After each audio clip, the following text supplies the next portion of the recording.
আপোনালোকক মই আজি অনুৰোধ কৰিম যাতে এই ভিডিঅ'টো আপোনালোকে একদম সম্পূৰ্ণকৈ চাই। UCC বিলৰ ওপৰত বিতৰ্ক চলি আছে সদনত। আজি এই UCC বিলৰ ওপৰত বিশ্বজিৎ দৈমাৰী ডাঙৰীয়াই কেইটামান বৰ গুৰুত্বপূৰ্ণ কথা কৈছে, যোনখিনি কথা আপোনালোকে শুনাৰ পিছত আপোনালোকক গম পাব যে অসমত মহিলাখিনিৰ বাবে এই UCC বিলখন কিমান দৰকাৰ, কিমান ডিপ এনালাইচিছ কৰি কিনে বিশ্বজিৎ দৈমাৰী এই কথাখিনি কৈছে। আপোনালোকে প্ৰথমতে বিশ্বজিৎ দৈমাৰী ডাঙৰীয়াৰ এই কথাখিনি শুনি লওক। আমাৰ মাসকলে কিমান কষ্ট পাইছিল বিয়া হোৱাৰ দিনৰে পৰা, কথা নাই বাৰ্তা নাই, নিজৰ পচন্দ অপচন্দ বেলেগ এটা পৰিয়ালত বিয়া হৈ যায়। ঘৰৰ বংশ পৰিয়ালৰ প্ৰেছাৰ, ভাল পৰিয়াল, মানি লবি যা। বিয়া হৈ যোৱাৰ দিনৰ পৰা চবে জকায়, কইনাৰ তামোল খাব পেলাই কইনাৰ অন্তৰত কি হৈ আছে, ঘৰখনৰ মানুহখিনিক এৰি আহাত, মা দেউতাক এৰি আহাত, নতুন পৰিয়াল লগত মিলিবলৈ যোৱাত, এই কথা আমি কোনেও নাভাবো। কইনাৰ তামোল খাম, কইনাৰ চাহ খাওঁ, কইনা বনোৱা ভাত খাওঁ, কইনাজনী দেখোন একদম এক্সপ্ৰেছ গাড়ী, কইনা দেখোন তেনেকুৱা। কিন্তু সেইদিনা আমি কেতিয়াবা কোনোবা ভাবেনে এই কইনাজনীৰ অন্তৰত কি চলি আছে? আমি কেতিয়াও নাভাবো। ইয়াৰ পিছতো সদায় বিভিন্ন ধৰণৰ বৰ্চনা। মাকে দেউতাকে যেতিয়া কইনাৰ ঘৰত যাব, যাৰ ছোৱালী আছে হয়তো গম পাব, কোনোবা গম পাইছে, কাৰ ঘৰত সোমাব? ছোৱালীৰ ঘৰত।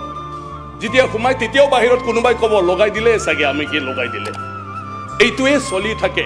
আৰু ইয়াৰ পিছত যদি বিবাহ বিচ্ছেদ হয়, ইয়াৰ পিছত যদি তেওঁ ভাই ককাই যদি ভাল নহয় যে তুমিতো বিয়া হৈ যোৱা, আমাৰ ঘৰত থাকিব নোৱাৰে, আমি তোমাক একো দিব নোৱাৰে, তেতিয়া তাৰ অৱস্থা কি হ'ব? যিজন আমাৰ মৰমৰ ছোৱালী আমাতকৈ বেছিকৈ শুৱে, আমাৰ পিছত উঠে, বিয়া হোৱাৰ দিনৰ পৰা তেওঁ গিৰিয়েকৰ ঘৰত চবতকৈ আগত উঠিব লাগে।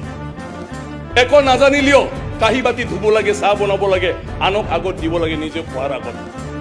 এই মানুহখিনিৰ যন্ত্ৰণাৰ কথা আমি কেতিয়াও নাভাবো। তাৰ কাৰণে মুখ্যমন্ত্ৰী ডাঙৰীয়াক মই ধন্যবাদ দিওঁ যে তেখেতে আজি নিযুত মইনা আঁচনিৰ জৰিয়তে প্ৰত্যেকজন ছোৱালীয়ে যাতে মাকৰ নিচিনা হ'ব নালাগে, লিখা পঢ়া কৰি, চাকৰি কৰি, বেপাৰ বাণিজ্য কৰি এটা মৰ্যাদা শহুৰৰ ঘৰত পায়, যাতে তাকো কয় বোৱাৰী তোমাৰ অফিচৰ টাইম হৈছে, তুমি যোৱা, বাকী কাম মই কৰিম, যোৱা।